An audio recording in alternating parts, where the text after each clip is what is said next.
কেমন আছেন? ভালো আছি। আপনার নামটা কি? মোহাম্মদ আজাদ আলী। আচ্ছা রব্বি, আজকে মরিচের বেচাকেনা কেমন চলতেছে? 30, 35, 32।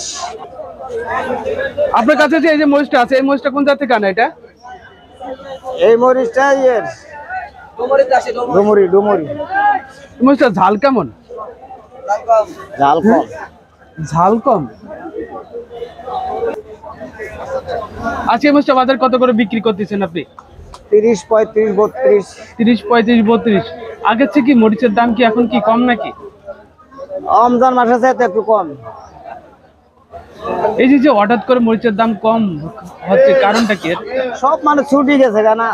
হ্যাঁ, এই নাই তো, পাইকার নাই তো। এই কারণে। এই কারণে। আচ্ছা, পাইকার নাই। বাড়বো, এখন যা আছে কেজিতে 2-3 টাকা বাড়তে পারে। এই তো কেজিতে 2-3 টাকা বাড়বে। বাজারে এই মরিচটার চাহিদা কিরকম আছে? এই মরিচটা মরিচ সবই চাহিদা, কাস্টমার বুঝতে। কেউ দোকানে নিমটা নেয়, কেউ সরেসটা নেয়। দোকানে এটা 60 টাকা কেজি বেচবো, কেউ আবার 40 টাকা কেজি বেচবো। এই হিসাব, দোকান বুঝছে সবকিছু।